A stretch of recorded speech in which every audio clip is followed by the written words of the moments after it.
Hallelujah. So my topic is about violence. Now I on purpose asked you to share his testimony. The reason was that he was a person who was in every department in the church. You heard him? Different ministry in the church. But desire for the Bible, absolutely zero. And what surprises me is, somebody says, I love Jesus, but I have no desire for his word. Then guaranteed, the person who is saying, I love Jesus, is on an emotional Jesus, not the Jesus who is the Spirit. Because the Holy Spirit, Jesus said, the Holy Spirit will lead you to me. He will teach you all things. He will and bring to remembrance all that I've told you. So if the Holy Spirit is not leading you to the Bible, then something is wrong with your connection with the Holy Spirit. Because when a person receives the Holy Spirit, the first thing that the person does is, the Holy Spirit does is, he leads you into more and more of the Word. His same wife, by force, took the whole family when she was in school to Pota. That time he was not married, she was in school. And among that family was Jocelyn as well. And she got the touch there, the others got the touch there, and they came back. So she was going through a situation in her life, and she realized that by going there and listening to the word of God, she got healed, which had started when she was 2 years old. After so many years, she had got healed. So she realized, if I can get the word of God, things will change. So she became extremely stubborn, violent in her believing. Again. She became extremely stubborn, violent, rebellious in her believing, but not rebellious with people. You cannot change my thinking. I have set my mind on the word of God. So she used to go to Jocelyn's house and teach her. And she would snatch her by the hand, take her out of the house and take her for other meetings. So Jocelyn's father used to scold her. He would call up his sister, that is the girl's mother, and tell her, your daughter is coming and troubling my daughter and taking her. So the mother also used to scold her. But she had made up her mind, this girl is in a mess, all the time sick, so I have to do something for her, and that is to feed her with the word of God. Now, the situation that he had is not only vertigo, the nerve was damaged of his ear. Did he say about his ear needed to be disconnected? Did you say that? So, the wife, when she hears all these things, shouldn't she panic? And at that time she is just pregnant. Husband is the only person. The girl's father died when she was, I think, 3 years old. So the mother has been all the time widow. And here comes the husband, who will be on the bed all the time because he doesn't need to drink. Without drink only is going round. Praise God. Imagine. But she doesn't allow what circumstances said, she's fixed on herself that God, you fixed my problem which was from 3 years to my age. If you fixed my problem, I don't care how big his problem is, because for you all problems are no problems, because you are the one who can create the sun, the moon and the star. What is this? And that's why she doesn't argue with him, doesn't say anything, gives him the book and says, read it from this side to that side and then let's talk. No arguments, no fights, extremely cool but violent inside. No fights. You don't do, I cry, but I will not hurt you. But I want you to do this book. For him, I am in this, I am in this, I am in this, I am in this, I am in this. The whole Friday, Saturday, Sunday, I am in all these things. Where are you? Tell me, what are you, God? What are you doing in the church? Look at me, this title, and I'm not just in the small positions, big positions. Coordinator? Yeah. So all the big positions, so what will he say? Who knows Jesus more? Tell me, who knows Jesus more? He know. But when a person doesn't know the word, God says, they don't even know me. Your title does not qualify you that you know Jesus. Yesterday the priest, Kalangut priest, said a beautiful thing. He said, there are many Christians who know about Jesus,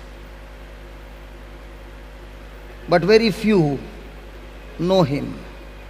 And the ones who know him, when they explain their encounter and their experience with Jesus, whom they know and they want to know him more and more, they always have an effect on other people's life.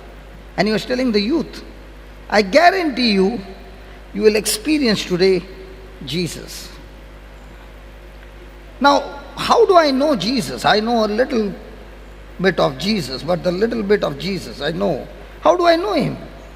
Through his word. If he says every good thing is in you, every good thing is in me, impossible. But when he says every good thing is in you, what do I say? Yeah.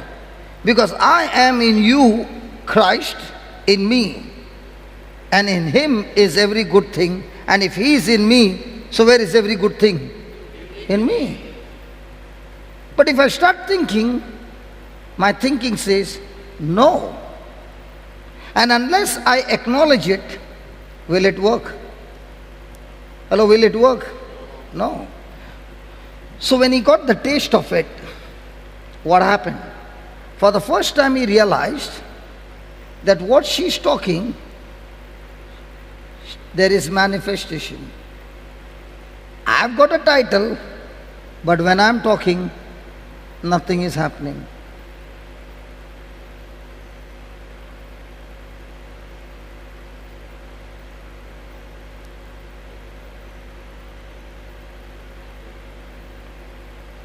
I'm talking to you.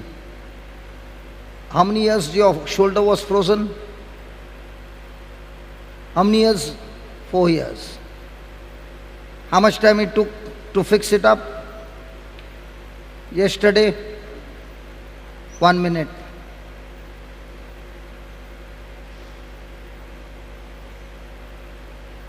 Don't you want that Jesus who is your companion? Jude, in all these titles that you had, how many people did you fix up? And now how many are you fixing? So many. So that time he had the title, but did he know Jesus? He had no craving for the word. When he gets healed, what is the wife saying? We are going for a retreat. What is he saying? I know everything. I've been in church all my life.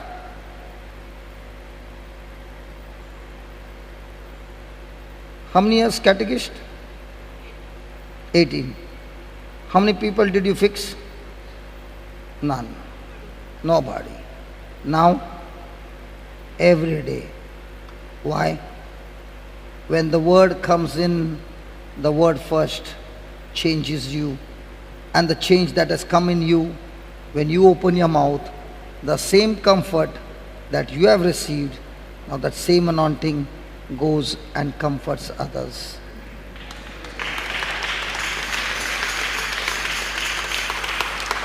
So my journey is what? To fix others? My journey is to take the word and ask the word, not me, ask the word to fix me up. See, even if you got the word and you are trying to fix you up, you are again in a problem. Did we learn yesterday? When I keep on watching the video, keep on hearing, is it going to build into a stronghold? So when this stronghold is being built by the word of God, what happens to the kachara stronghold? It's all getting destroyed. So are we doing it with willpower or are we doing with God's power? Now for example, the boys who are in the new creation home, if they are trying to stop alcohol with their willpower, when they get out, it catches again. But if they are soaked in the word and day and night listening to the word, and the word begins to deliver them, it's a permanent deliverance. Hallelujah. So let's write and let's start. Christians must seize the victory. Christians must seize the victory by force.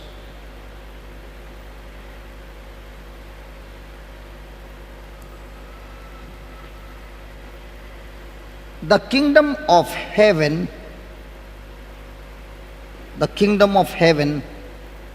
has endured violent assault. The kingdom of heaven has endured violent assault, and violent people or violent men seize it by force. Seize it by force. Violent men, including women, okay? While people seize it by force. Seize it by force. Seize it by force as a precious prize,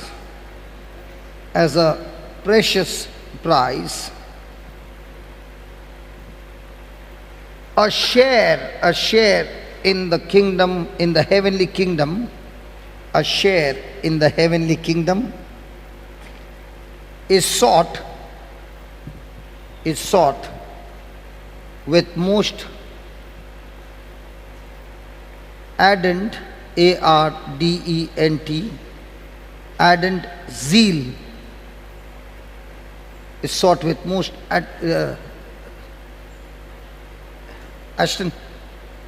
ardent zeal, and just charge.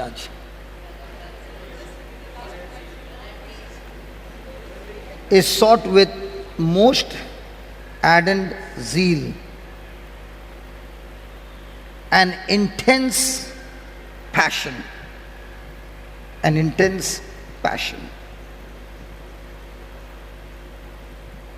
Praise God. Let's put it this way. You got a property and the next neighbor is trying to encroach it. Will you allow it? Hello, will you allow it? No. You will go against it. In the same way, we have a rightful birthright inheritance in the heavenly kingdom through Jesus Christ. Through our own works, It is our birthright to go to hell. But what Jesus has done for us, now through him, we are adopted in the family of God, and therefore it is our inheritance of the blessings of God. Now, when we understand this truth, we are supposed to fight for our birthrights, for our inheritance. And it's not going to be simple. There is going to be opposition, and there's going to be extreme, intense fight. And this fight can be only fought by those who have extreme zeal and passion. But first thing I must understand, to be violent, to take the kingdom of heaven by force, is that my enemy is not physical. My enemy is spiritual.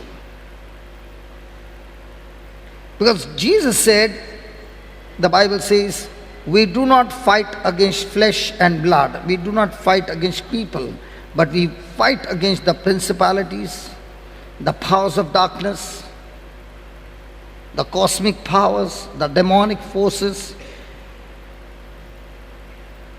in heavenly places. That means in the spiritual realm. So our fight is not with physical tools, but our fight is with spiritual tools, because our fight is spiritual and not physical. But when you see, it looks like it's a physical fight, because Satan uses physical people to come against us. He uses physical people to abuse us, insult us, persecute us, harm us, torture us, and even kill us. So it looks like the battle is physical. But Bible says, even though it looks like it is physical, it is never physical, it is always spiritual. So write down the first point. I must always remember, understand my enemy. First point, understand my enemy. Understand my enemy. I am not fighting physical forces. I am not fighting physical forces. The battle is spiritual one. The battle is spiritual one. Although it may seem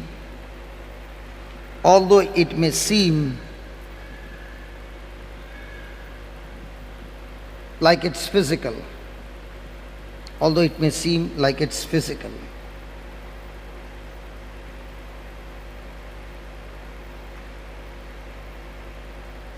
Now, looking at the physical battle that Jude went through, was that he had his head going round and round, and also his son, after a few months, a year, after 2 years, suffers from dango. They say the platelets, you all know all these terms better. Platelets, okay, what it is. Okay, that's coming down and down and down and down and down. And he also gets news everywhere that people, not only children, but people are also dying. Now, with these news coming in, what is it going to affect his mind? Come on. Now, who gets the shot first when the child is sick? The father or the mother?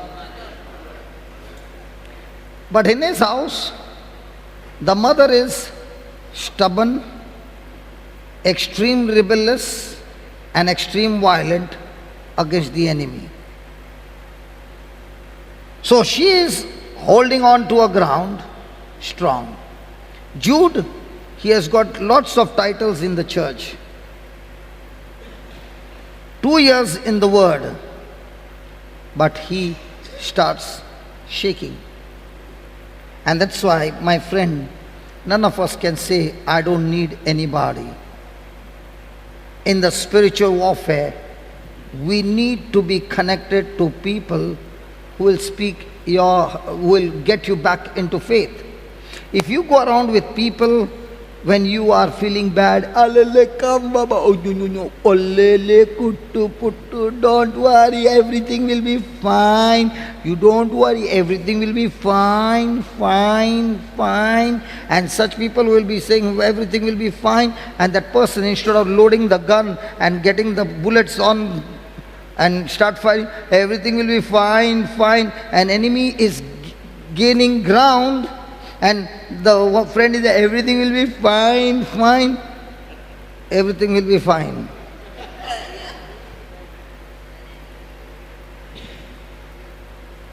She did not say everything will be fine. She said, we went for the retreat. We heard what the Lord said. He taught us His word and His tools. Let's load it. Let's get together and fight. So what did they do the whole day? They kept calling me and said, brother, pray for me. Huh? What did she say? Let's lay our hands on a child and let's fire the bullets. God bless for such ladies, for such mothers.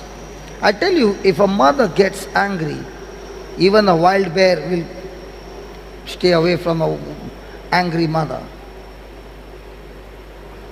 You see any animals, when that animal, the female has the young one, she is extremely violent. At that time she has no fear. She can face a big enemy also. And at that time the other one will think she is extremely violent because of the young one. They don't mess with her. But when it comes to humans, when the devil strikes, instead of getting violent against the devil, they strike their own spouses.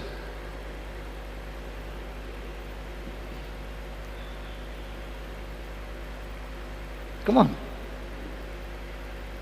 Thank God for her.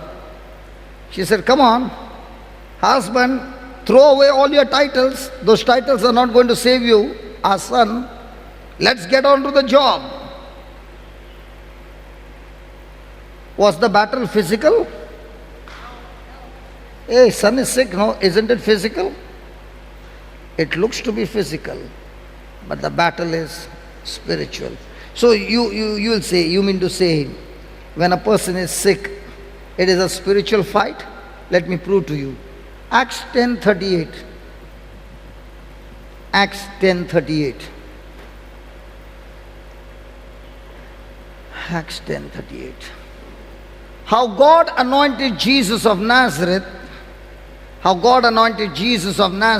the Holy Ghost and with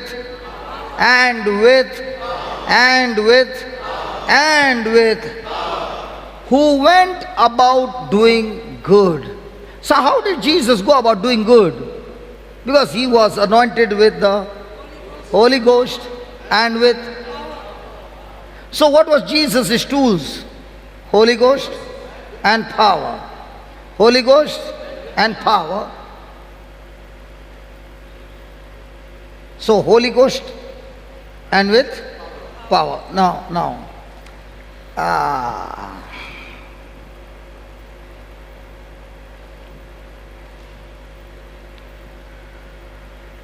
Did Jesus breathe upon his disciples and said, receive the Holy Spirit when he was on earth? Come on. Did they receive the Holy Spirit? Yeah. See, in the Gospel of John, he breathed upon them and said, receive the Holy Spirit. Did he say that? You know, when he came inside, okay. They received the Holy Spirit, then they got into action. No. They got into action of praying for the next 10 days after Jesus' resurrection. But what happened when the power called tongues of fire came upon them? Now Holy Ghost with? Now Holy Ghost with? So when a person receives the gifts of tongues, it is an indication that you now have Holy Spirit with? You have Holy Spirit with? And with power. Now, why do we need the Holy Spirit? Oh, first thing. How many of you want the anointing of fire? Fire anointing. Everybody. The next question is, why do you need it?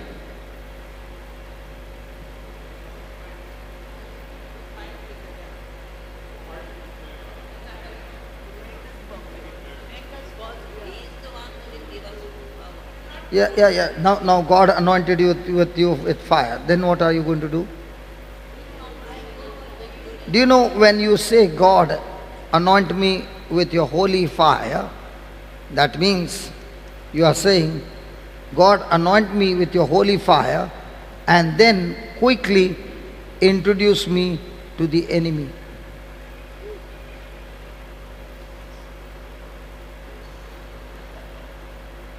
Why are you so serious?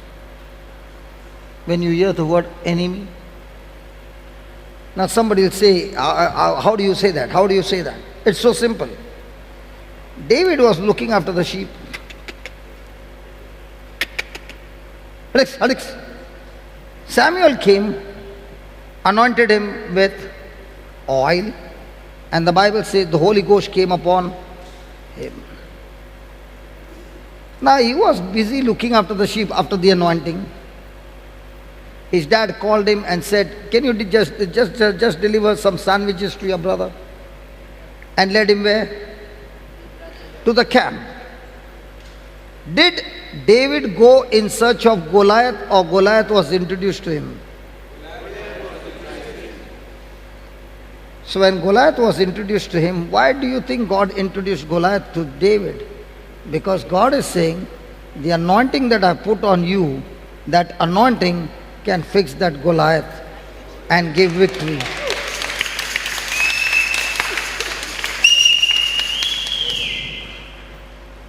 Was David introduced to Goliath before the anointing? Because if he was introduced before the anointing, he would have got killed. Might be. But because of the anointing, David had boldness and courage and confidence, and his relationship with God was more intense. Hallelujah. So when you're coming and saying, I want to be filled with more fire, good. So you're saying, I'm ready to go in for a fight. God anointed Jesus Christ of Nazareth with Holy Ghost and with power. For what? Who went about doing good. So when will you go around doing good where there are bad things? See, where there are bad things, you will go and do good things in that place. So was Jesus introduced to the enemy after the anointing? Yes. Did Jesus cast out demons before the anointing? Not recorded. You remember, he went to the temptation, came back, and the Bible says he came back filled with the Holy Ghost and with power. And there, what is the first ministry Jesus started? The first ministry that Jesus fixed was to cast out demons before starting the healing. Hallelujah. He came to Nazareth. The ministry of preaching. That's why Jesus came, opened the scroll, and he said, you know, what did he say? Today, in your presence, this scripture has been fulfilled. And then he opened his mouth and cast out demons. Praise God. So he went about doing good. So when you get fire anointing, what are you supposed to do? But will you be able to do good without the scripture in your heart? Now the question is, when Jesus was 30 years old, did he have scriptures in his heart? When did he learn those scriptures? When he was 12, he was already a scholar in the scriptures. Now when he is going to do good, is he loaded with the word? Hello? Yes. Now the question is, when you get the fire anointing, are you loaded with the word? And if you're not loaded with the word and you're stepping out in faith, you might come back beaten up. David used a sling and a stone to fix up Goliath. In the new covenant, we don't use a sling and a stone. We use our tongue loaded with the word of God, which is the sword of the Spirit. And when the sword comes out of our mouth with confidence, every demon backs off. And that's why we got to study his word day and night, day and night, day and night. And his word will help us to go about doing good. To go about doing good. So he went about doing good and healing some. Healing all who were oppressed by the. So where did this sickness come from? So is it spiritual or physical? Root is spiritual or physical? Root is spiritual, but what you see, the fruit, it looks physical. So the fight is spiritual or physical? It should be spiritual. But where are we fighting? Clear? So clear? So from now on, are we supposed to fight the enemy spiritual first or physical first? And in that spiritual fight, is your tongue the most powerful weapon? The launching of the bomb is your tongue. When Jesus went about doing good, did he use his tongue? He looked at the paralytic man. Now he's going to fight the battle. Pick up your mat, rise up and walk. Did he use his tongue? The blind man, did he use his tongue? Receive sight. The man who had a withered hand, stretch out your hand. Jairus' daughter who was dead, little girl, get up. Lazarus, come out. Deaf spirit, come out. Unclean spirit, come out. Did Jesus always use his tongue? What are you supposed to use?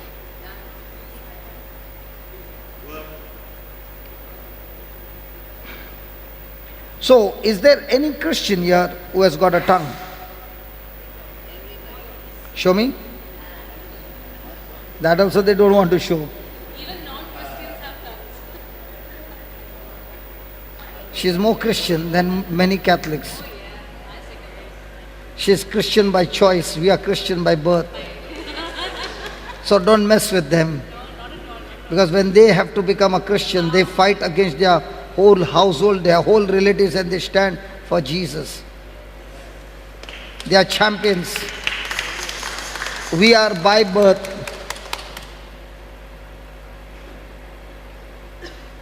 Hallelujah. So give me Matthew chapter 12. Matthew chapter 12, 22. Then was brought unto him one possessed with a devil, blind and dumb, and he healed him in so much that the blind and dumb spoke and saw. Now did Jesus heal him? Yes. Was it a physical battle? It was physical sickness of defect of hearing and seeing. Now did Jesus say, is it written, one possessed with a... Hey, is it written there? So can a spirit cause deafness? Can a spirit cause blindness? So when you pray, do you need to attack the deaf spirit?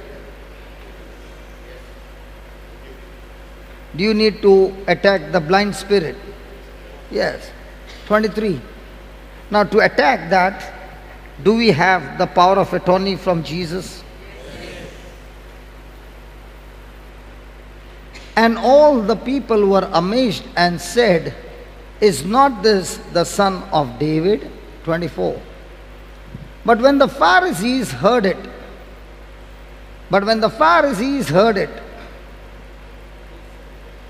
were the Pharisees able to do it themselves? Did they have the scriptures? Were they serving the Lord?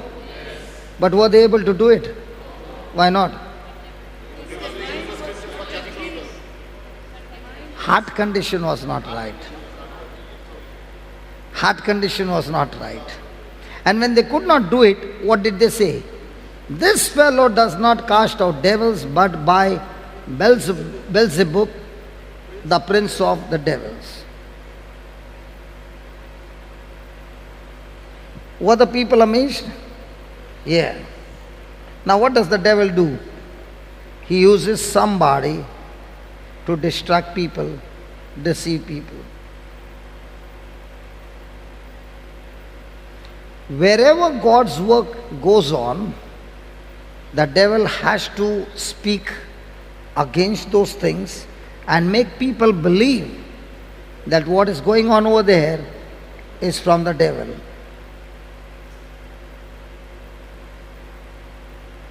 So that he understands if people believe, his kingdom will be torn apart. But if he can deceive people to say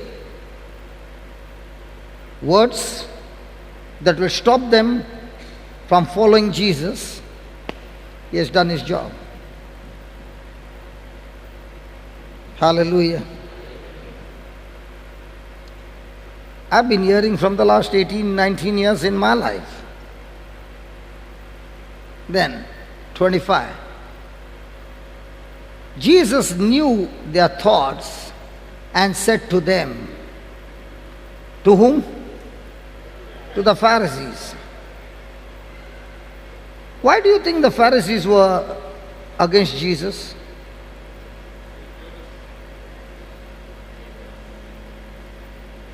When you see somebody who is being used by God more than you, what comes to you? And jealousy will always make you criticize and speak something against them and say that what they are doing is not right. In other words, the person who is jealous actually longs for what you have, but does not know how to get it. And that's why he opens his mouth to destroy you. So Jesus knew their thoughts and said to them, every kingdom divided against itself is brought to desolation, and every city or house divided against itself shall not stand. Then 26. And if Satan cast off Satan, he is divided against himself, how shall then his kingdom stand? So Jesus is saying, if you say I'm doing it with the power of Satan, then that sickness which was there in their body did not come from God, it came from Satan. How can Satan fight against Satan? His house will be divided. Praise God. But do Christians fight against Christians? Catholics against Protestants? Protestants against Pentecostal? Different denomination? Isn't that an amazing work of the devil? Some of them have become very serious. Their mind is talking a lot of things. How do you know you are a Christian? If you can't love me because I'm a Catholic, or I can't love you because you're a Protestant, I wonder whether I'm really a Christian. If I'm a Christian, then I love everybody.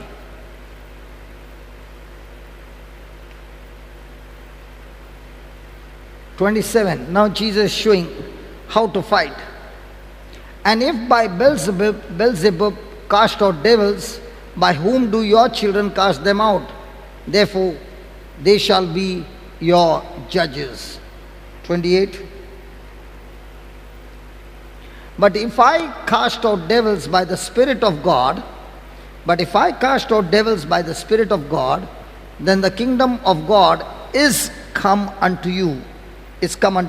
If you believe that I'm casting out of the evil spirit, then your believing will be absolutely wrong.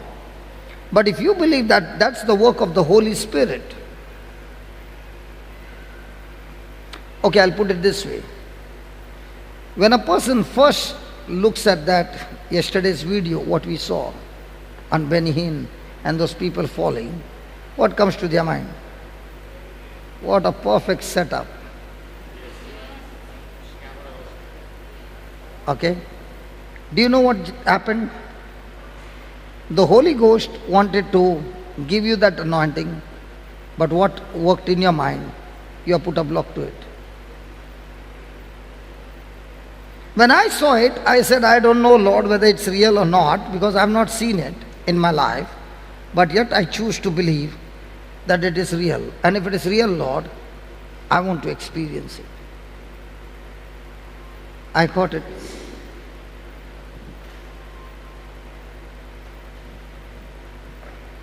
What are you saying? That's what Jesus is saying. If you believe and if you think that I cast out devils by the Spirit of God, then the kingdom of God is come unto you. But if you mix your faith and believe, then the next moment you will experience it.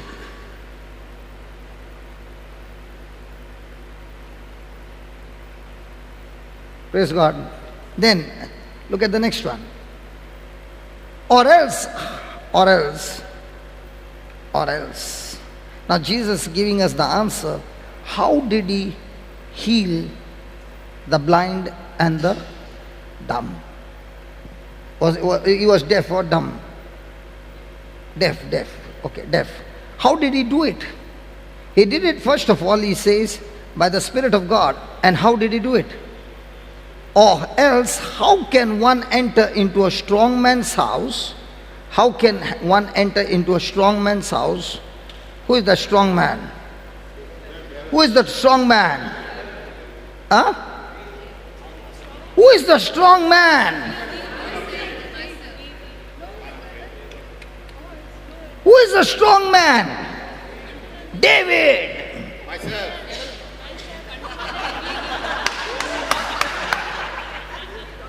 I'll meet you after the class. Who is the strong man?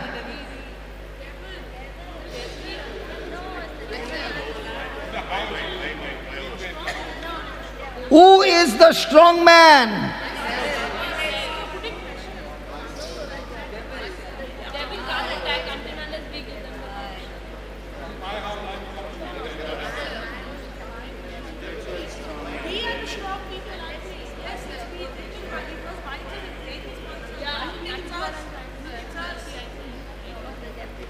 Let's read the whole line and then I will ask David.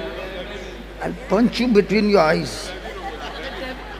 Or else, how can one enter into a strong man's house and spoil his goods? Pause. Did Jesus spoil the goods of deaf and blindness? So what did Jesus do? Who is the strong man now? Satan is the strong man. Okay? And Jesus saying, how did I get his goods out? See, listen. Let's say, John David, you are my brother and you have a spirit of alcohol. Okay? Now, are you drinking alcohol because you want to drink, or are you drinking alcohol because the Spirit is making you drink? Are you David? David, John. Spirit is making me drink. Praise God. So, even though you are saying, I don't want to drink, I end up drinking. 2 days back we learned in Romans 7 that I want to do good. That means I don't want to drink, but I end up doing the very thing I hate to do. I hate to get that alcohol in my body, but yet I find myself drinking. So, have you become a captive in your own body? Yes. So, are you a prisoner? Yes. So, if you are a prisoner and you are tied up on the chair with a rope, and I, your brother, is saying, David, come out. David, come out. Can you loosen yourself?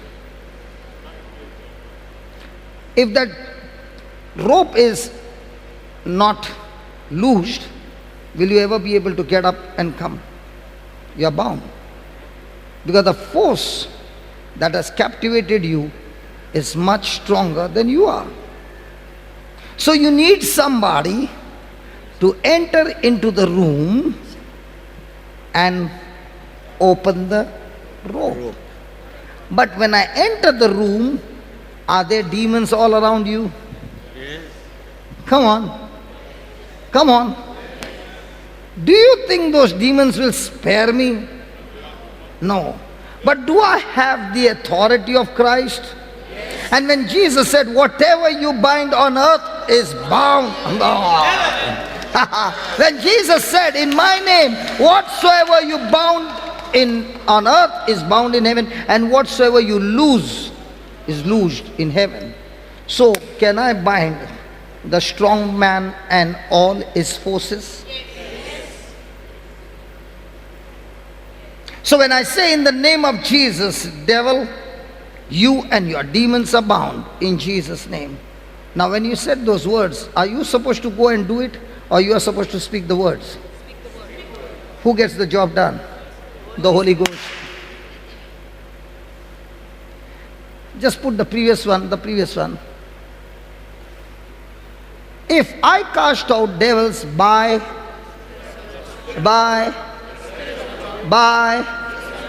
so how did Jesus attack the strong man? He spoke the words, the Spirit of God got into action, bound the strong man and his forces. Now, can I walk in and loosen you? How many times have you heard me praying when I say, in the name of Jesus, I bind you, you spirit of infirmity, you spirit of pain, and all you spirits, in the name of Jesus.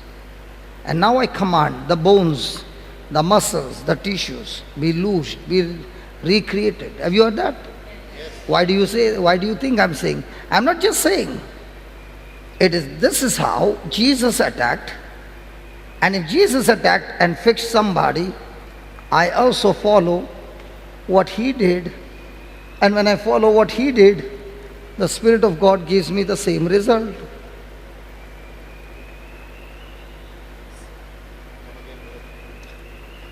Again.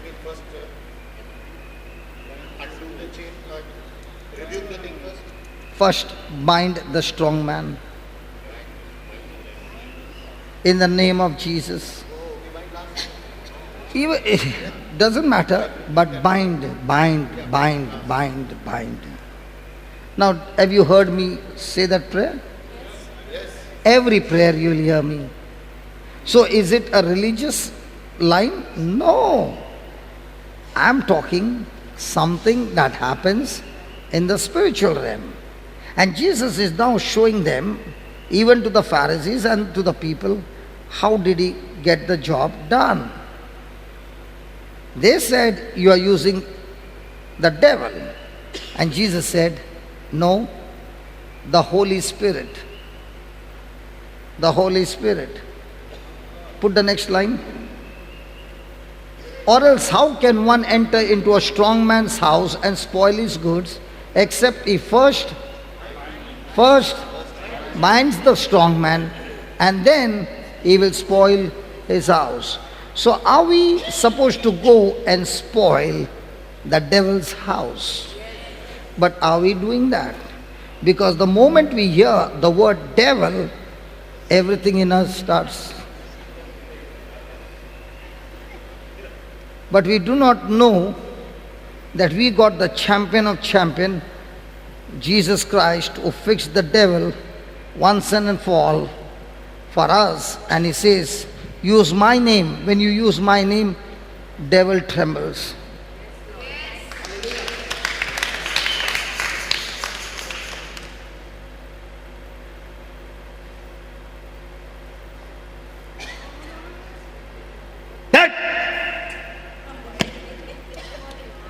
Now, I just wanted to demonstrate, not that I'm angry with him. He was in his deep sleep. I shouted, he opened his eyes. He's looking from there. No, hold on. Can everybody do that? Those who got fear of dog? You know, once I had been to Madurai. It was Madurai or Trichy, I think, Trichy. Amazing experience, man. Extremely ferocious dog. Means he is showing you his teeth. Have you seen the dog showing teeth? Okay. And he's inside the compound and the message is clearly written, do not enter in, be aware of dog. So this lady was taking me to that house for prayer. And she said, brother, everybody knows that this dog bites. So I said, doesn't matter, come on, let's go. She said, hold on. So he already had started barking when you stand at the gate. And I looked at him. So I said, if you're not coming, I'm going in. So I opened the gate and I started walking in. He kept looking at me and kept showing me the teeth. I kept looking at him and kept walking. I entered the house, finished all the prayer, and that man then realized and said, how did you come in? I said, walking. He said, the dog. I said, yeah, I know the dog. He said, hold on, don't go. I said, no, it's okay, I can manage him. And I walked past the gate, and that lady said, you're so strong. I said, I'm strong because I saw that the dog was chained. Now you started laughing, right? If the chain was loose, he would have torn me apart. But when I saw the chain and I saw the thickness of the chain, I realized all that he can do is bark and show me all his threats. He can't come close to me. In the same way, Jesus is saying through the Holy Spirit, when you open your mouth and say, in the name of Jesus, Satan, you are bound, he gets bound.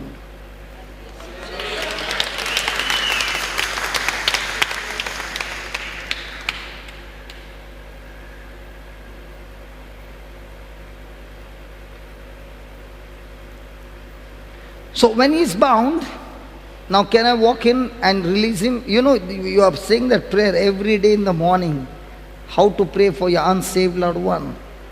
In that, the explanation is given, but you are only reading it, not understanding it. If you understand it, then you will take a pause, get the video in your mind, and say, in the name of Jesus, alcohol, sickness, whatever you are, I bind you in the name of Jesus. And you said that word, the next moment you are believing they are all bound.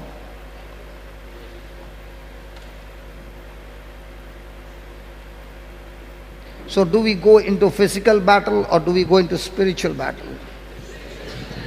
When you fight spiritual battle,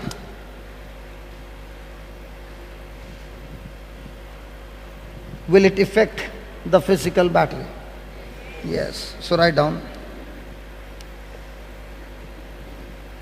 Bind the strong man, David. I was asking, yeah, what do you thought?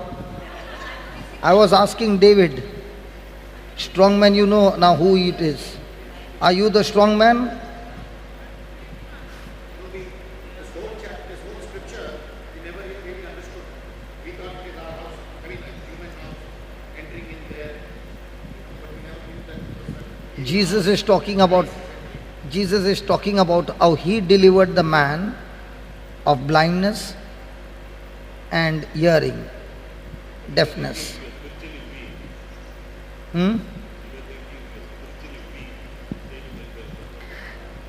Listen, we do not have power of our own.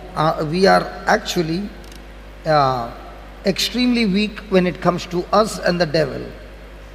But because we have the power of attorney of Jesus.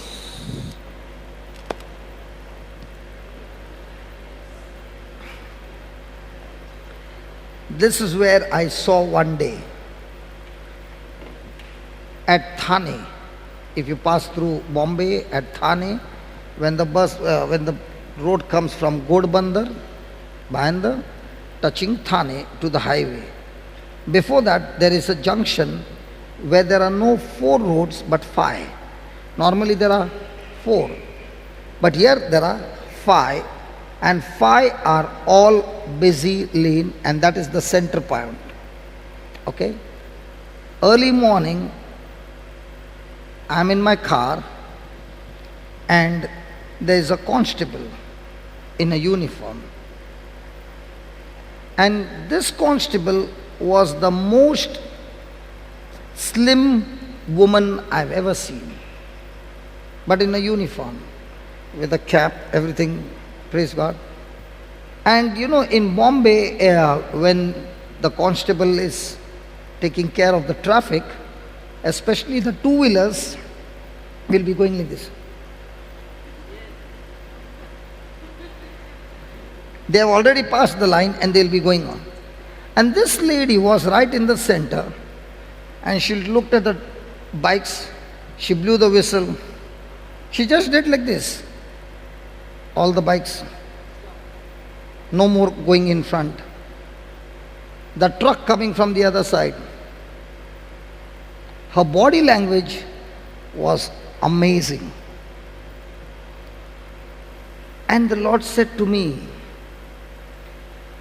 if a truck is coming at 80 kilometers per hour speed, and she stands and she does this way, will the truck stop?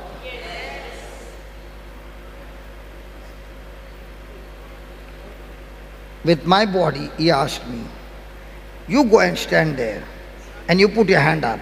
Will the truck stop? The truck might go over me. So he said, oh, how does that fellow obey her, submit to her? I said, the uniform. I said, the uniform. So the Lord asked me, supposing the truck overruled her and kept going, look at her body. Can she chase him? I said, no, she can't chase him, but she has got a walkie-talkie. Call up the control room. Now the whole police force after him.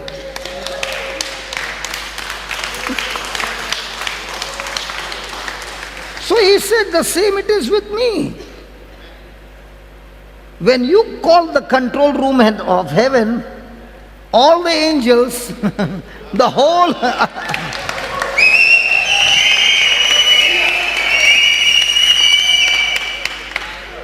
but do we believe? Do you call the control room? Or do you call somebody? And I said, God, this woman, I'll tell you, her body language was extremely smooth, and she meant what she said without a word, just a whistle. 5 junction road all alone, controlling the traffic, and so quick, just a body language, and everybody absolutely right. Why? If we look at a body, we can, even if a truck has to go at 40, she might fly off only with the breeze. But she knows her authority. She knows who she is and who is backing her up. The question is, do we know whose we are? First thing, whose we are? Whom do we represent? And who is backing us up? Then there is no fear, because all I have to do is call up the control room. Hey, bulaun kya? Hey, bulaun kya? Should I call?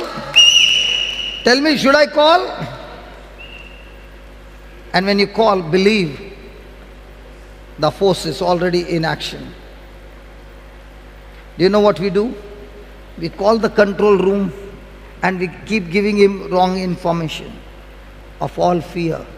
When you call the control room, you have to speak his word. Angels, put that, Psalms 103:20. Bless the Lord, you his angels that excel in strength, that do his commandments, hearkening unto the voice of his word. Hearkening unto the voice of his word. Is there anybody having RSV Bible? Yeah, just see the RSV Bible. Give me the last line. Obedient to his spoken word. So now let's take these 2 translations together. So the last line will be hearkening unto the voice of his spoken word. Okay, 4 things. First thing, the angels are praising God and in the presence of God. 2, these angels are very powerful and strong in might. One can fix thousands and thousands of people. They can destroy in no time. Praise God. They can destroy the enemy. 3, they always are submissive to God's commandments. And 4th, they are always looking out to hear the voice. Say the voice. Say that again. Voice of God's spoken word. So the Bible that you have is God's written word. When you take the same word, put it in your mouth and you start speaking, it does not become your word, it is his word, but now it's not his written word, it is his spoken word. Now a person can speak God's spoken word but not give voice of God to it. What is the meaning of speaking with the voice? Hearkening to the voice. Hearkening to the voice means speaking with so much of confidence that the Spirit of God in you is speaking out of your mouth. A person can say, by the wounds of Jesus I am healed. Was that a voice? By the wounds of Jesus I am healed. Was that a voice? When the person speaks with complete rest in his mind, with complete confidence, with full of faith, it becomes the voice. That's why Jesus did not repeat the scripture again and again. When he had to say something, he said it only once. Why? Because when he spoke it once, it was with fullness of authority, confidence, faith, everything. Why are we repeating it again and again? We are not repeating it again and again for God to hear. We are repeating it again and again for us to hear, to destroy the stronghold that the enemy has already built in our mind long time back. So repeating the scripture is not to activate but more to destroy the stronghold in my mind. So when I keep on speaking it over and over again, there comes a time when my confidence level is high. Now I'm speaking with the voice of God, and you speak with the voice of God, angels get onto the job and finish the job. Can we give the Lord a big hand for that? Come on. Hallelujah. Hallelujah. That's why you find some people are champions in praying. They can pray for hours, but with worry. So even though they are speaking the scriptures, they still have lots of unbelief. So did that spoken word go with the voice of God or your voice? Are you following? So why are you repeating the scripture again and again? Is God deaf? No, God is not deaf, but my spiritual ears are deaf. God is not blind, but I am spiritually blind. So when I'm speaking the words again and again, I am destroying the stronghold of blindness and deafness and dumbness, so that now when I build up my confidence and I speak it, it works. Praise God. So write down. Violence.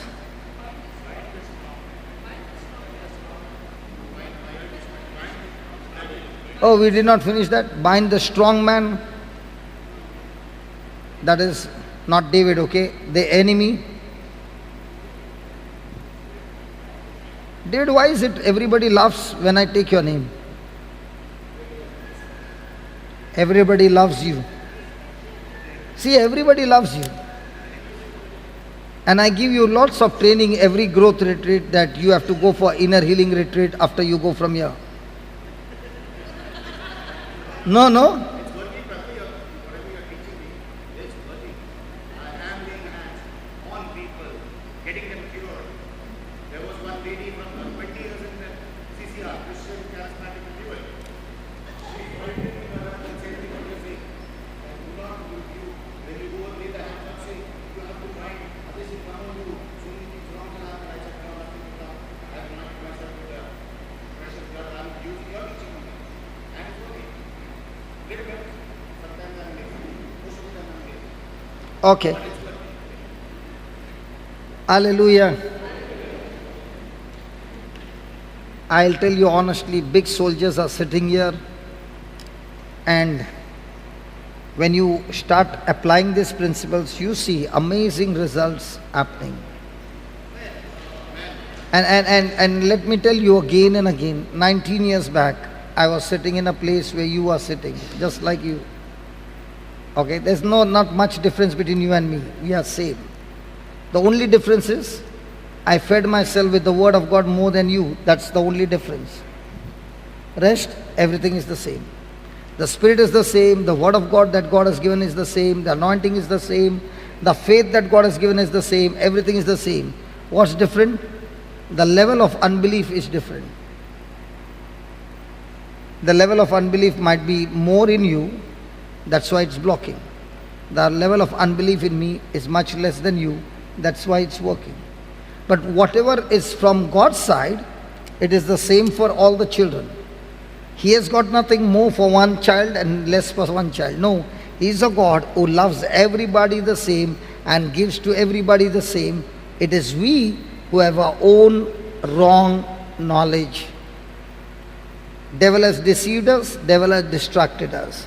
And that is what is stuck to our mind, and that becomes a block from experiencing all that God wants to manifest in our life. So bind the strong man, the enemy, and spoil his house. And spoil his house.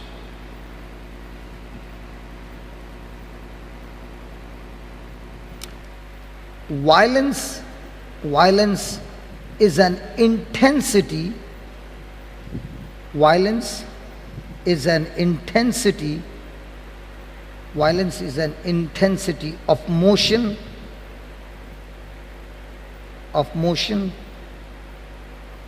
an attack, or assault. An attack or assault. It will change. It will change and rearrange. It will change and rearrange things. It will change and rearrange things on the basis of consistency. It will change and rearrange things on the basis of consistency.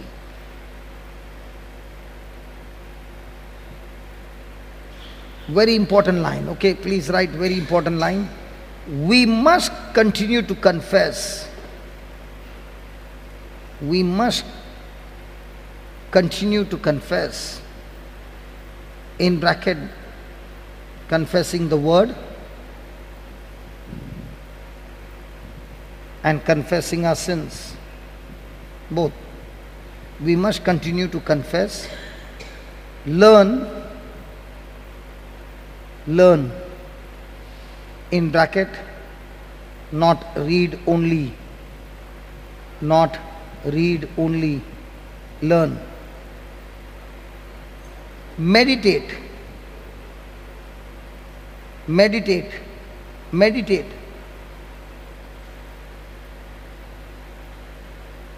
In bracket, imagine. And act on the word, and act on the word.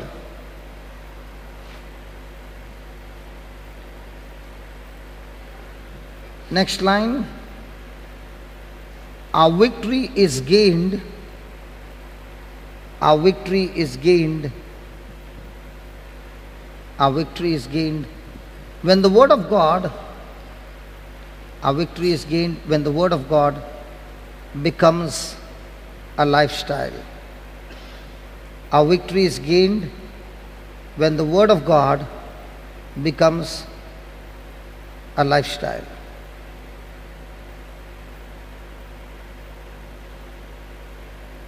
Praise God.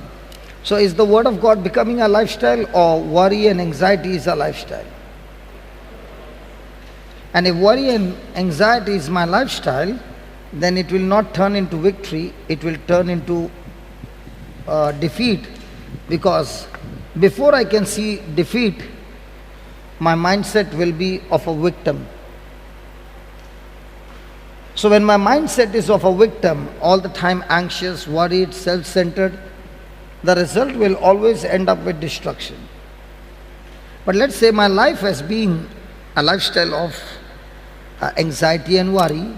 I come for a retreat, I listen to the word, and I take this line: continue to confess, repent, confess the word, learn the word, just like a student going for exam, learning by heart, learn it, study it, word by word. Now meditate on what you have learned by imagining it throughout the day, and put it into action, what you have learned. No matter how bad your life has been in the past, when you follow the instructions from the Bible, your victory will be guaranteed when the word of God becomes your lifestyle. You speak the word, you think the word, you act on the word, you imagine the word, and people will ask you, what meant all word, word, word, word, word? And if you are a Catholic, people will start calling you, he is a believer, man. Full day word, word, word, word, word. Listen, what they call you does not matter. But when the word becomes the word of your life, your lifestyle, your life becomes supernatural. Your life becomes supernatural. You can see the hand of God. People around you can see the hand of God. You can see God's favor on your life. Praise God. Hallelujah. So write down in bold capital letters, consistency. Consistency is the key to breakthrough. Consistency is the key to breakthrough. Ashton, just get my charger. Hallelujah. Hallelujah. So, is there going to be violence? Yes. So, just see what you wrote about the definition of violence. Violence is an intensity of motion. It is not passive, it is extremely active. Then, it is an attack, it is an assault. So, are we supposed to become violent? Yes. Violent against people or violent against the spirit? So, are you supposed to take the punches of the devil or are you supposed to give back with the word of God? If you don't know what to do in a situation and you don't know the relevant scripture, at least we know that the Bible says, rejoice forevermore and give thanks in everything, for this is the will of God concerning you. So if you don't know what to do, you don't know what to thank, you don't know what to praise God, continue to speak hallelujah, hallelujah, hallelujah, and tell the devil, you attack me, I'm going to attack you. You give me one thought of those negative things, I will say 100 hallelujahs on your mouth, on your face. So every time you bring some negative thought, devil, I thank you. You are reminding me it's time for hallelujah session.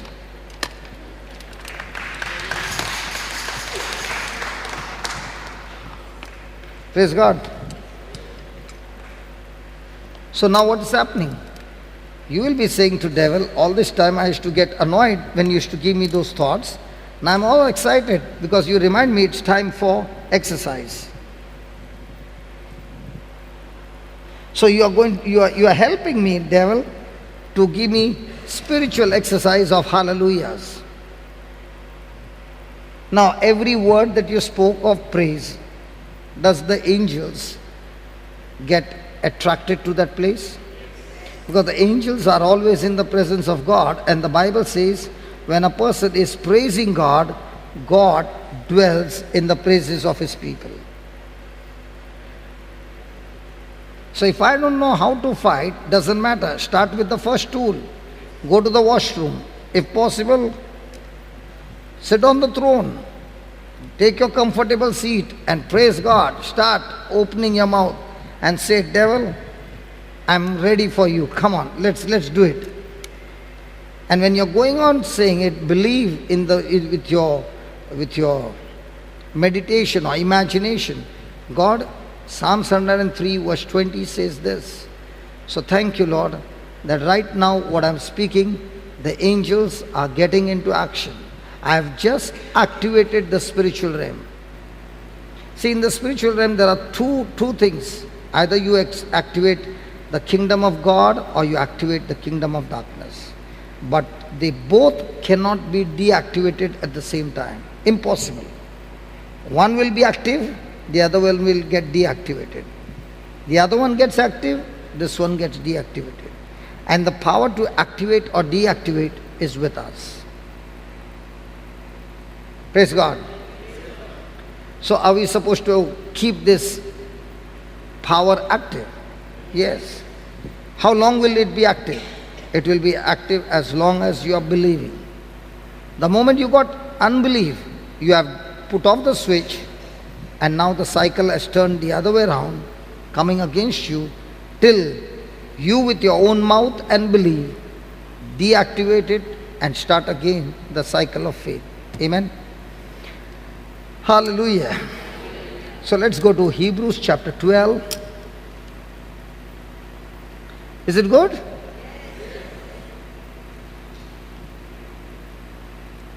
Hebrews chapter 12 and verse number 1.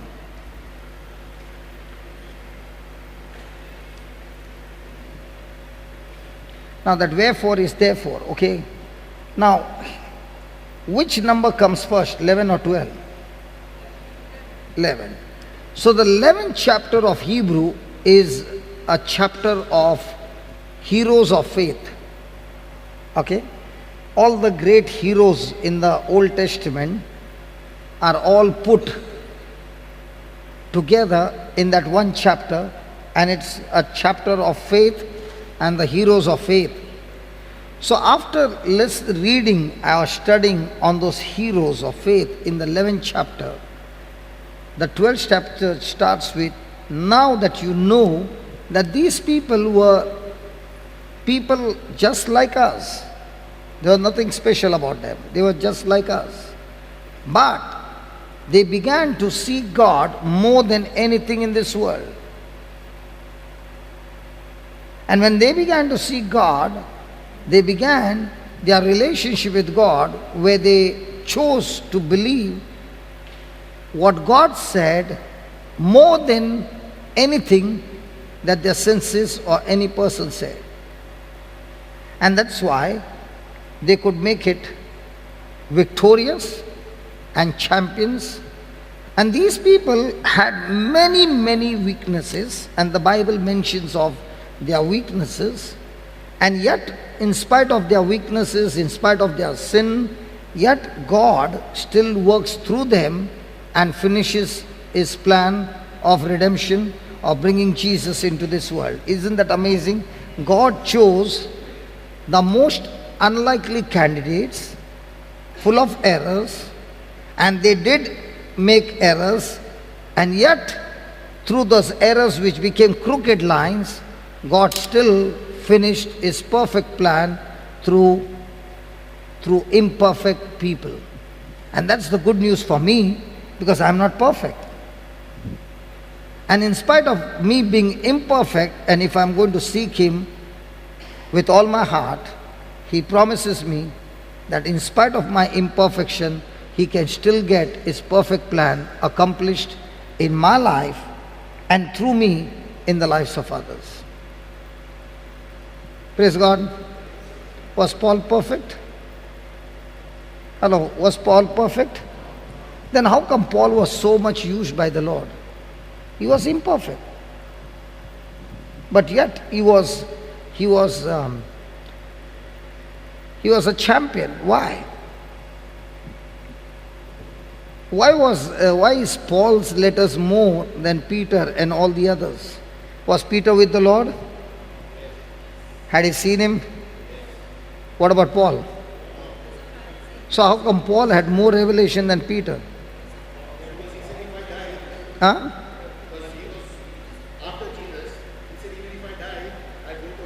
No, but how come Paul got more enlightenment and revelation than Peter?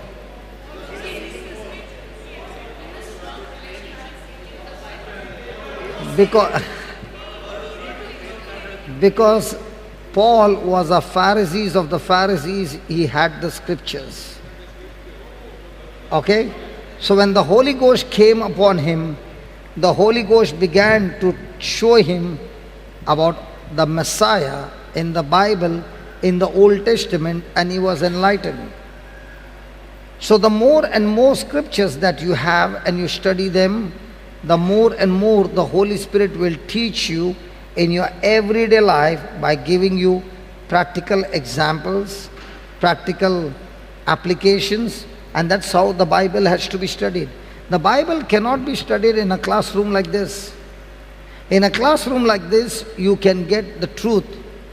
But how to apply the truth, we will only learn in our everyday life. First of all, when we make that decision that I want to apply this truth. Hallelujah. Thank you, Jesus. So Hebrews chapter 12 verse 1. Therefore seeing. Say that, seeing. How many of us see through the Bible pages those heroes mentioned in the Bible? Let me share with you seeing. Okay, seeing. What is seeing? Let's say a husband who loves his wife tells her that this time my company is going to give me a bonus of 1.5 times salary. Okay? And I've decided to give this salary, this bonus to you. You can spend it the way you want.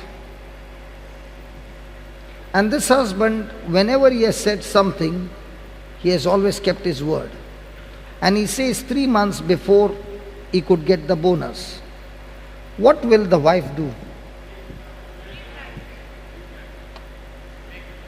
How do you know? Let me ask the wives. Sisters, what do you think you would do? Keep loving the husband more than before. Huh? Come on, talk here.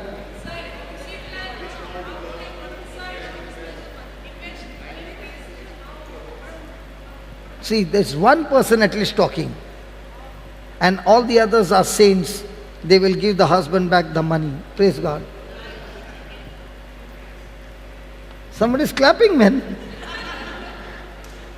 Okay. Now, what is she doing? She has not yet received the money. She has only received the word. She is already making preparation based on that word. She is imagining. The picture is already on her mind. Now when the money comes, she has gone away to do what she had planned. In the same way, when you read the Bible, okay, those heroes in the Bible, are you also seeing them with your eyes of faith and imagination of what has been described? Okay, this will be very better example than that one. Have you all come to Goa? Some of them from outside, yeah. Now when you went back to your place, they will ask you, where were you? And what will you say? I was in Goa. And then they will ask you, tell me where all you went. So let's say you had not been to this retreat, you went to many places, and you don't have a camera. Now what will you do? You will describe to them what you saw and what you experienced. And the other person on the other side will say, ah, I see. What? I see. What do you see?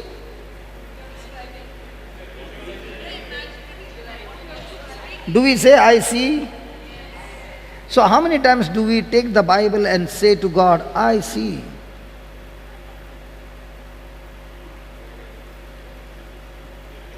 When it comes to description of a dress, I see. When it comes to description of the hair, I see. When it comes to the description of the Bible, I don't see. You see to it yourself. Hallelujah. Hallelujah. So if you see with your natural eyes, then that's what you receive. If you see with your spiritual eyes that if God can raise a person from the dead, then God, you can fix the sickness or the things that I have in my body, because I now see, if you could do that, you can do this as well. Expectation, see that? Is a breeding ground for miracles. How do you know that? You remember that man who was sitting at the gate in Acts 3 asking for money. So what was he expecting? Money. His expectation was there for money. Peter and John, okay, they said, we don't have what you are expecting, but we have something greater, much, much greater than what you are expecting. And they said, silver or gold we have none, but what we have we give to you. Yesterday I was talking to the couple, the girl whose feet grew. We all saw that, right? The husband had seen the video on YouTube of legs growing. So he kept telling her, yesterday he said, brother, now I understand what you're saying, sucking the anointing. Because I saw that video over and over and over and over of that nun's leg growing. And I would show it to my wife and say, one day we'll be going there and you will see your feet growing. Is it right, brother? Yeah? How many times you saw the video? Many times. And many times the wife saw. Yeah. Now, did they come with expectation? Now, that expectation was the breeding ground, because they started seeing things before reaching there, that this is what we are going to receive. So what happened? Those things began to manifest. But what about the man at the gate? He was also expecting, but he was expecting money. So Peter said to him, look here, look to us. He is drawing his attention to them, getting his attention off the money to them, and saying, we have Jesus of Nazareth. And through his name, we have the power that we want to release in you. Now what about the man? Was he believing? Was he believing? Hello, was he believing? Who said no? Was he believing? Who said yes? And who said yes and no? He was believing, because when Peter and John told him to get up, he never said, I'm a cripple all my life, I've never stood on my feet. He agreed to what they said. So he was seeing through their words. He was seeing through their words, agreeing to those words, and that's when the power of God came. The man did not get healed when he heard the word. The man got healed when Peter and John lifted him up, but he did not open his mouth and speak against the word, but he cooperated with the word. So unless a person cooperates with God's word, he sees nothing. Acts 3. Praise God. Hallelujah. Hallelujah. So, therefore, seeing we also are compassed, surrounded about with so great a cloud of witnesses. A cloud of witnesses. In other words, he's saying, see,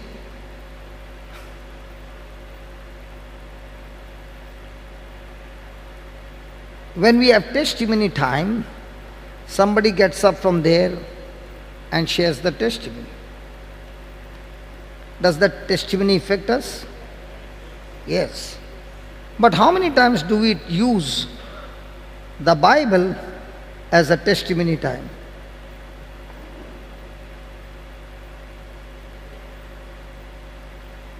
Okay, let's put it this way. Cloud of witnesses, cloud of witnesses. The angel Gabriel comes and speaks to Mother Mary that you will have a son. Is she married? No. Is she engaged?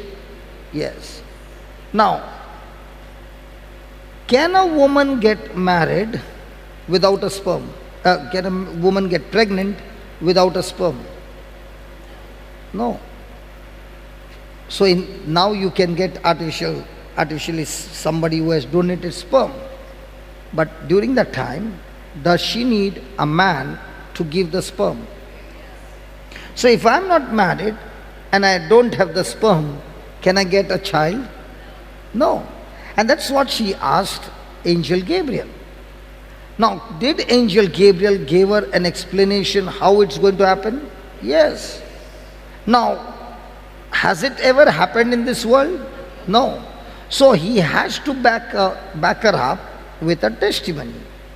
And that's why he speaks to her a living testimony of her own cousin who has passed her age. She is an old woman and she is already 6 months pregnant.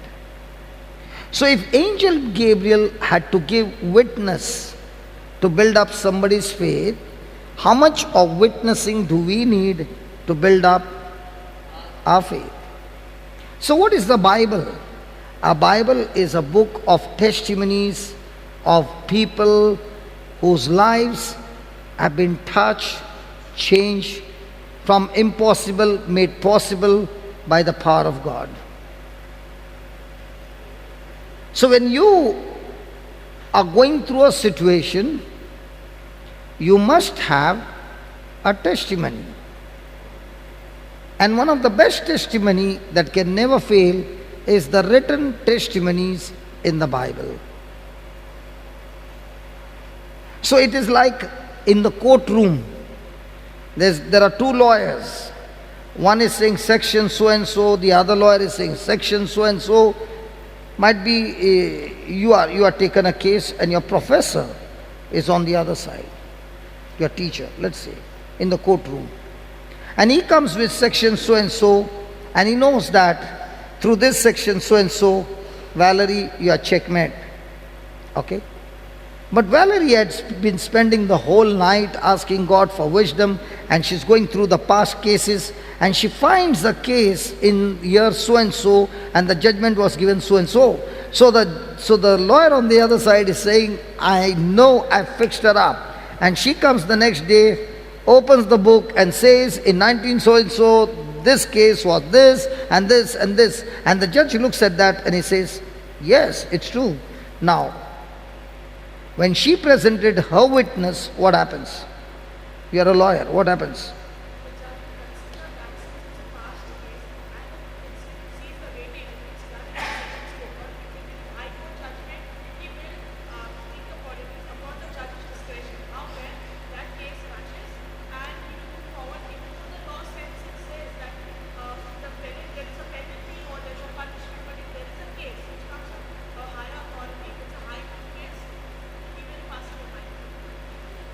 Correct?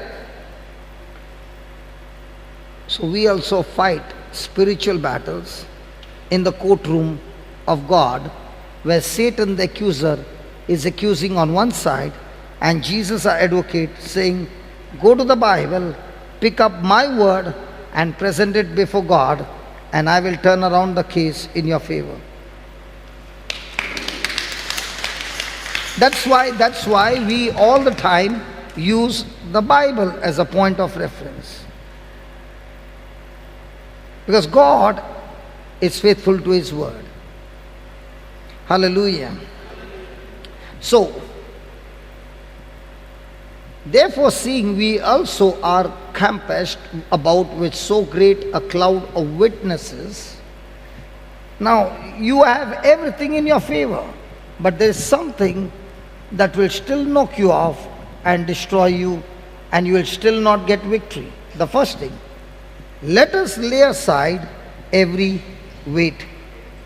Let us lay aside every weight. What is that weight? Am I heavyweight? Is he talking about this weight? So what weight?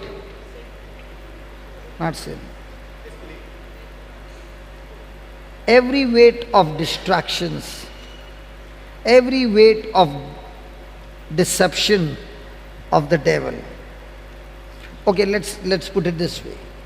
Jesus said, when my word abides in you, you shall know the truth, and the truth will set you. So who is supposed to set you free? The truth. And what's the truth? The word of God. Okay. Instead of the truth, the devil speaks his lie in such a way that you believe it is a truth. So he has deceived. The person believes what was spoken to him as a truth and applies it. Even though the person believes it is a truth and applies it, in reality, is it a truth or a lie? The same thing happened in the Garden of Eden. God spoke the truth and said, do not eat this fruit. Satan spoke a lie, presenting to Adam and Eve that it is a truth. Was it a deception? Come on. If Adam had to know the consequences, if God had to show him the consequences, because you are taking this decision, these are the consequences. Do you think Adam would have plucked the fruit? But had God given him the consequences in the form of words? But did he believe the words? No. He believed the lie of the devil as truth. When he applied that deception, which is a truth of the devil, it was a lie. Did it bless him or did it lead him to chaos? So when a person is walking in faith and is moving in the right direction, Satan cannot curse somebody whom God has blessed. So his only way to get the person cursed is to get the person believe a lie as a truth, and if the person believes that lie as a truth and moves into action, the person has cursed himself, and that curse will destroy the person. So what's the battle every day? On one side, God's battle to give his children, different people coming into your life to preach the truth. On the other side, the devil using every gadget possible, the newspaper, the media, the talk show, the movies, and all that on the other side, to show that what God said will not work for you, but this is what will work for you. And every day, the knowledge is presented to us. My job now, what will I choose? The freedom of choice is there for everybody. So when I choose something that is easy, that I can understand with my senses, I might go against the word of God. So when I've gone against the word of God and I made that wrong decision, is it going to bring the goodness of God or the chaos? Now when the chaos has come, are you burdened? How many of us built our own storms in life by making wrong decisions? Right? If we had to know the truth, would we do that? But at that time when we were taking that decision, wasn't it looking excitement? Wasn't it looking this is the right method? And afterwards, when you got into it and you got into a mess, then you realized, oh my God, it was my greed, it was my lust, it was this, it was that. And now, the effect of it has made you a prisoner and you're full of weight. So that's why he's saying, let us lay aside every weight. Now when he said, let us lay aside, that means, has he given us the power to lay it aside? God will never ask us to do something that we are not able to do it. If he said, lay aside, that means we have the power to lay aside. And that's why Jesus says, cast your cares unto me, for I care for you. The word cast means throw it with force. Throw it with force. So those thoughts that are torturing you, you can speak by faith and say, Jesus, these are my cares, these are my burdens that all the time torture me, and I'm talking to these burdens, these thoughts in the name of Jesus. I cast you all unto Jesus, and I now declare by faith that I'm carefree. So every time the thought comes, you are saying to yourself, I am carefree. I am carefree. All those things that were burdening me, I've given it to Jesus. Let God deal with it. I'm not going to deal with it. I'm going to be at rest, and I will continue to do my responsibilities with confidence that God is with me. And when a person starts his journey in this manner, he has laid aside every weight and the sin which does so easily beset us. Now, if I'm a boxer and I'm boxing with you and my left hand is injured, where will be your attack? Why the left? Because I'm already weak. So where do you think the devil attacks you every day? And you begin to wonder, why am I going through the same attacks over and over again? You're going through the same attacks over and over again because Satan wants to attack you there, and when he attacks you there, all your strength is gone. Your faith is gone. And God allows those attacks because that's the place where God is saying, I want you to build a wall. And what's the wall? Wall of scriptures in believing. So actually speaking, when you go through an attack, there are two things that can happen. If you are violent spiritually, then you are all excited because in this fight, God is going to show you new things to fight and help you to grow stronger, build up more spiritual muscles in your mind, and face bigger battles for the future. One of the best example would be you are picking up a 10 pounds dumbbell. In the beginning you might be doing 3 sets of say 8 presses. 3 sets. But after 6 months that 10 pounds will be nothing. Why? Why? Because your spiritual muscles have become so strong that weight does not matter to you anymore. In the same way, God is saying, when you start picking up my scriptures and fighting in your mind through my scriptures, there will come a time that you will be able to withstand the tricks of the devil by becoming more and more stronger. So the question is, when you are going through a battle, does it excite you or does it turn you into a victim? If it turns you into a victim, that means you are not seeing the cloud of witnesses, but you are seeing your situations. You are seeing your helplessness. You are seeing your hopelessness. And when that happens, a person is not able to fight back the good fight of faith. And that's what Paul said to Timothy, I've fought the good fight of faith and I've run my race. And I'm just come to my finishing ground. And I know when I go through the finishing line, the Lord is waiting for me on the other side. That I've run the race, a race to please Him. So what race are we running?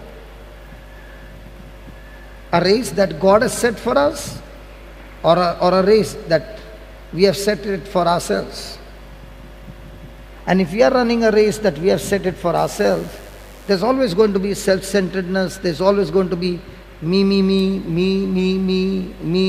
and my poor me, and my pity me. But if I'm running a race that God has set for us, life will be amazing. Jocelyn, I want you to show us about a man. Search from the YouTube, Ashton, just go and help her. A man named Nick, having no feet, no legs, no hands, and we'll look at him, how a person born without hands and legs, what is his purpose in life? Hopeless, useless, nothing. And I have to search one more. This lady was a thief. I have to search it on YouTube. During the tea break, I'll try to search. An Indian lady, she was beaten up for theft, thrown from the train, and she was between the tracks the whole night bleeding. The next morning, they found her. By that time, at night, the rats and everything was biting her flesh, and she was taken to the hospital. She had fainted, and when she reached the hospital, when she woke up, she found her legs were gone. And she made a decision. If you have kept me alive, then there has to be a reason, God. And I want to find the reason. Why have you kept me alive? And she goes through a training and she says, I want to climb the mountains. And she goes for a training and she goes to the champion and says, I want to climb the mountains. And she's got artificial legs. And she goes through the training, and the coach, when he sees her and her mind set, he says to her, even before you can climb the mountain, you have spiritually counted the mountain. It won't be difficult for you to climb the mountain.